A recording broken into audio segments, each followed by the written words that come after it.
Hi guys, it's John again from Inspiring Fitness Personal Trainers, going into personal training marketing tutorial number 4. So we've talked about talking to the audience, we've talked about patience, and we've also talked about the ability to deliver results. So yeah, there's a bit of background on behaviour. We'll go into some specific tactics later on.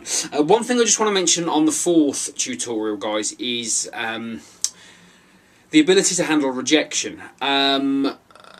It's a tough one because it's going to happen, particularly with marketing. Now, you can't teach it as a behaviour because it's not measurable. You can't say, well, you need to be 50% better tomorrow at handling rejection. All I can say, guys, is it's going to come.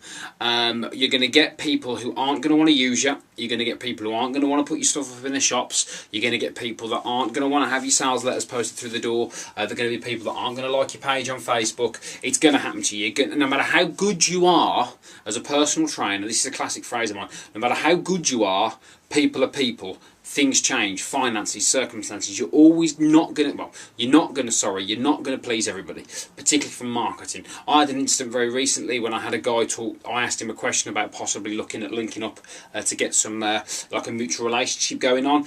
He looked at me like I was mental. So it just happens sometimes that you're going to get people that say no, and you've got to be able to deal with that, because some of the real high-end marketing tactics that get good results require you in sticking your neck out a little bit, having a bit of courage, and accepting rejection.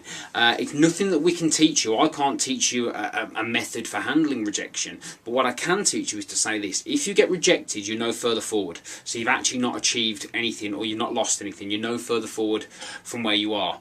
So remember that, particularly when you're marketing your business, you've got to know that some people aren't going to want your services, some people aren't going to want to, as I said, put your stuff up in the shops. So be prepared for people to say no to you. It's not personal, it's just one of those things you need to cope with if you're going to really strive and be successful in a personal training business. Particularly nowadays, there's a lot of personal trainers out there. Those guys who are watching this who are based in, say, London, Birmingham, these places, there's a lot of personal trainers out there. You've got to stand out, and to do that, you've got to do things that other people just aren't prepared to do. And handling rejection and being a little bit brave is one of those things that you'll have to do. Stick your neck out a little bit, particularly when approaching things like local businesses and stuff. You're going to have a bit of courage, and you're going to have to remember that sometimes you're going to hear the word no. And it's not personal, it's just they don't want to, you know, what you're doing isn't floating their boat. So remember that. So remember, you know further forward, be prepared for it. It won't make it any easier, I'm sure, but it will really give you a competitive edge. Thanks guys, speak to you soon. Cheers.